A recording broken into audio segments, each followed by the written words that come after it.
నిన్న 10వ శ్వేతపత్రం విడుదల సందర్భంగా ముఖ్యమంత్రి చంద్రబాబు నాయుడుకు ఒక విలేకరికి మధ్య ఆసక్తికర సంభాషణ చోటు చేసుకుంది. జనసేన, తెలుగుదేశం ఒకటేనని, ఎన్నికల నాటికి రెండూ కలుస్తాయని వైసీపీ పదే పదే చేస్తున్న ఆరోపణల గురించి ఒక విలేకరి ముఖ్యమంత్రిని ప్రశ్నించగా ఆయన చెప్పిన సమాధానం మీడియాలోనూ ప్రజల్లోనూ సెన్సేషన్ క్రియేట్ చేసింది. తాము జనసేనతో కలిస్తే జగన్కొచ్చిన నొప్పేంటి అని ఎదురు ప్రశ్నించారు.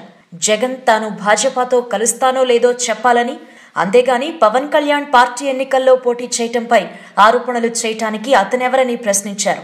చంద్రబాబు పవన్ కళ్యాణ్ పార్ట్నర్స్ వాళ్ళిద్దరూ కలిపి జగన్మోహన్ రెడ్డి చెప్తున్నాడా అంటే మీరు ఆయన బాగా ఉంది ఒకవేళ పోటీ చేస్తే ఆయన బీజేపీతో కలుస్తున్నాడో లేదు చెప్పాలి, కానీ ఆయన దేశంలో ఎక్కడున్నాడో ఆయన చెప్పాలి, కానీ ఆయన రాకూడదని తిరుగుతున్నాడు. అదే కదా ఈ మధ్యకాలంలో నేను కూడా చూస్తాను, అక్కడక్కడ ఆయన పవన్ కళ్యాణ్ తిరుగుతున్నాడు ఈ మధ్యకాలంలో. నేను విమర్శ చెప్పాను, ఆయన కూడా ఏం చెప్పాను, కమ్అవుట్, ఫైట్ అగైన్స్ట్ బీజేపీ. ప్రస్తుతం ఈ వ్యాఖ్యల సారాంశం ఏమై ఉంటుందా అనే చర్చ జరుగుతోంది. వాస్తవానికి పవన్ కళ్యాణ్ తెలుగుదేశం పార్టీతో విభేదించి జనసేనను క్రియాశీలకం చేసి ప్రజల్లోకి వెళ్లిన నాటి నుంచి సందర్భం వచ్చినప్పుడల్లా తెలుగుదేశం పైన, ముఖ్యంగా ఐటీ మంత్రి నారా లోకేష్ పైన విరుచుకుపడుతున్నారు. అసలు మంత్రి అవ్వడానికి నారా లోకేష్ కు ఏం అర్హత ఉందని అనేక సార్లు ప్రశ్నించారు కూడా.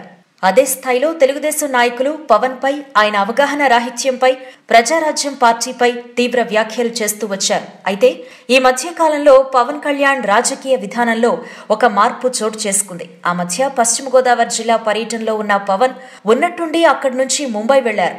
పవన్ ముంబై ఎయిర్పోర్ట్ లో ఉన్నప్పటి ఫోటో మీడియాలో వైరల్ అయింది కూడా. ఆ సమయంలోనే ఆంగ్ల దినపత్రిక డైలీ పైనీర్ ఉత్కంఠ కలిగించే ఒక వ్యాసం ప్రచురించింది. ఆ వ్యాసం సారాంశం పవన్ ముంబై వెళ్లి అట్నుంచి స్వల్పకాలిక పర్యటన కోసం అమెరికా వెళ్లొచ్చారు అని. అందులో నిజ నిజాలు పక్కన పెడితే ఆ స్వల్ప విరామం తర్వాత పవన్ వైసీపీ అధినేత జగన్మోహన్ రెడ్డిని పూర్తి స్థాయిలో టార్గెట్ చేయటం మొదలుపెట్టారు. అదే సమయంలో తెలుగుదేశం నాయకుల నుండి కూడా పవన్ పై విమర్శల దాడి ఆగిపోయింది. పవన్ జగన్ల మధ్య మాటల యుద్ధం తారాస్థాయికి చేరింది. ఎంతవరకు అంటే జగన్ పవన్ వివాహాల గురించి అదే పనిగా విమర్శిస్తే పవన్ స్పందిస్తూ జగన్ సోదరి షర్మిల వ్యక్తిగత జీవితాన్ని లాగేంత వరకు. అయితే ఆ తర్వాత పవన్ విదేశీ పర్యటన, రాజకీయ కార్యకలాపాల్లో క్రియారహితంగా ఉండడంతో పవన్ జగన్ ఎపిసోడ్ కు బ్రేక్ పడింది.